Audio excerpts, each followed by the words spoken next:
Sorry, I've got the wrong. Apologies. Luke Taylor. Thank you, Mr. Weston. Combination. What, an MP, Josh Taylor, that'd be a beast, wouldn't it?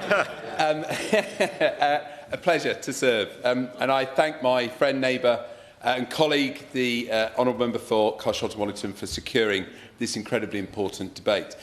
Both he and I have recently written op-ed articles for our local newspaper that we share in recent weeks, describing our constituents' despair at the state of emergency care and facilities at St Helier Hospital. Recently, when I posted my article on Facebook for local residents to read, somebody commented on my post to say that they were fed up of the endless discussions on the topic. And they rightly pointed out that St Helier has been a totemic issue in Sutton for decades. They angrily demanded action and not words from all of us to actually get something done about it. Truth is, I couldn't remotely fault my constituent for their outrage at the imbalance of words and action that they and everybody else in Sutton have had to live with for far too long.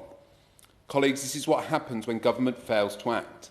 People lose faith that the system and their politicians can deliver results. When people hear grand words but see no actions, no wonder politicians are the least trusted profession in the UK.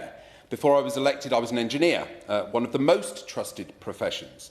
But with the support of more than 16,000 of my constituents, I instantly became a member of one of the least trusted. It's a funny old world, isn't it?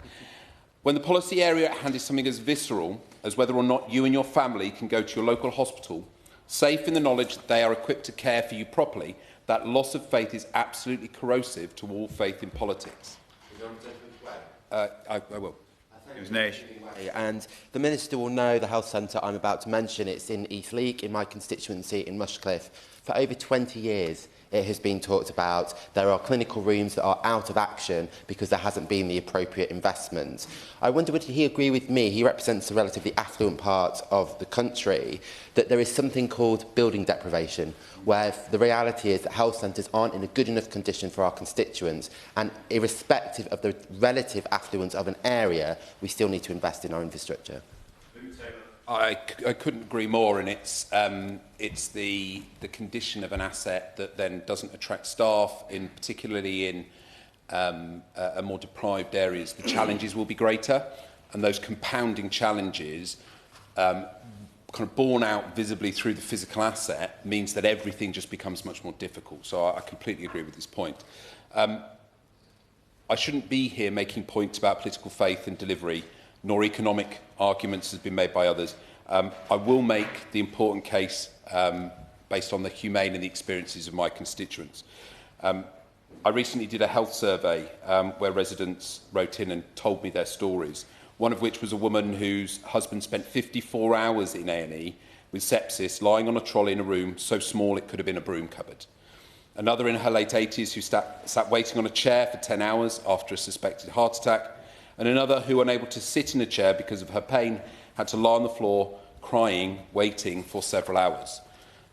Almost half of those who responded to the survey said they waited for more than 4 hours for A&E at St Helier. But we have the NHS numbers too. 18,600 people across the Epsom and St Helier Trust waited for more than 12 hours in 2025. That's sickening. Absolutely the example of a system that isn't working. And sickening is the right word. Like thousands of people across Sutton, I am sick to the back teeth with the endless delays that have got us here. And it's another important angle too, because in almost every one of those stories, I've been told that there's nothing but deep appreciation for the dedicated staff on the estate, many of whom they credit with saving their lives in spite of, not because of, the conditions that they find themselves. So how can we keep on recruiting into or uphold the public image of the NHS if these are the conditions we're expecting staff to work in? This is normally the part of the speech where I talk about the government's awful inheritance from the Conservatives, but I don't feel like making that point anymore. The people of Sutton have had enough context setting, and this government is almost 2 years old now. I will thank the Minister, though, at this point for her discussions on this topic with myself and colleagues. I do feel we are engaging openly and positively, so I want to make that very clear on the record.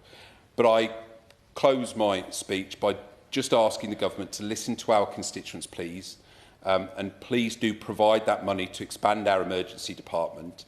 And at risk of kind of returning to my point about trust, if we don't fix this, we really do risk a catastrophe in Sutton that might undermine my residents' faith and the broader public's faith in the entire model of the NHS. But I will say at the end here, I'm not, and the speech today has been about expanding and refurbishing and fixing St Helier Hospital, but it is a very separate issue for the real and urgent need for the specialist emergency care hospital that our NHS and residents were promised by the last government. So we need that too, and we need it quickly. This expansion to the accident emergency will complement that provision in Sutton, so we need to see that come forward too. Thank you. I do now call Josh Babarend. Thank you, Mr Weston. I was half expecting Luke Babarindi, but we got there in the end.